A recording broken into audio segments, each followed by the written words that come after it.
మకర సంక్రాంతి రోజు పాటించవలసిన నియమాలు ఏంటి? సూర్యోదయాత్ పూర్వం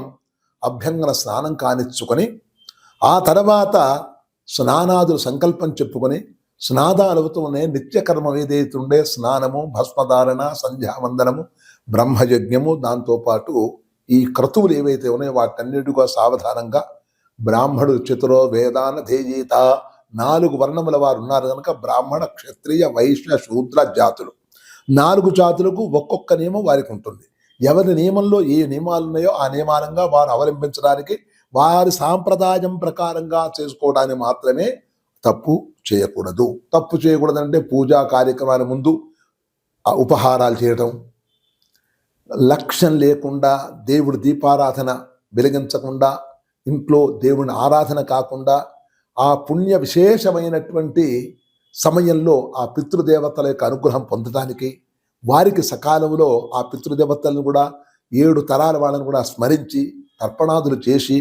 ఆ రోజున కాస్త పుణ్యకాలం వచ్చింది కనుక ఆ పుణ్యకాలంలో కాస్త కూష్మాండము, కాస్త బ్రాహ్మడికి దానము ధర్మం చేయటం,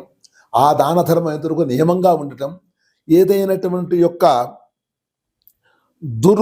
వ్యసనాలు ఉన్నట్టయితే వాటిని కాస్త మానుకొని ఆ ఒక్కరోజు ఇంద్రియ నిగ్రహ శక్తి చేత కాపాడుకొని ఆ భగవంతుడి యొక్క స్మరణలో లీనమై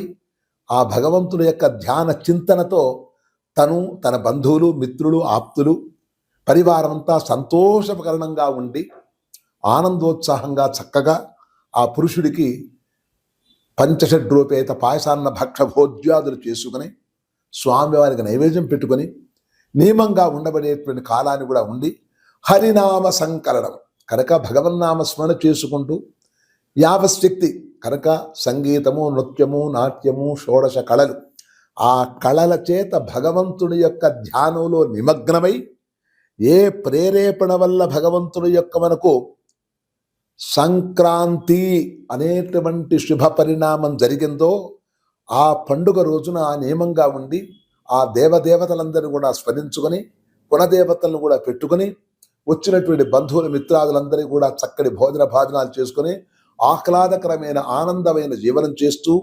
పిల్లలు, ఆడపిల్లలు, అల్లుళ్ళు, వాళ్ళు వచ్చిన వాటికి నూతన వస్త్రాలు, పాత వస్త్రాలు త్యజించి నూతన వస్త్రాలు కట్టుకొని ఆ నూతన వస్త్రాల చేత వేద పండితులైనటువంటి పండితుల చేత ఆశీస్సులు పొంది తద్వారా ఆ యొక్క మకర సంక్రమణ పురుషుడి యొక్క అనుగ్రహాన్ని పొందుతూ ఇలాంటి నియమంతో కూడుకున్న సత్కార్యములు సదభిలాషతో ఉండాలని కోరుకుంటూ ఈ పండుగకు అంత ప్రాధాన్యతను ప్రాచుర్య సమకూరిందమ్మా.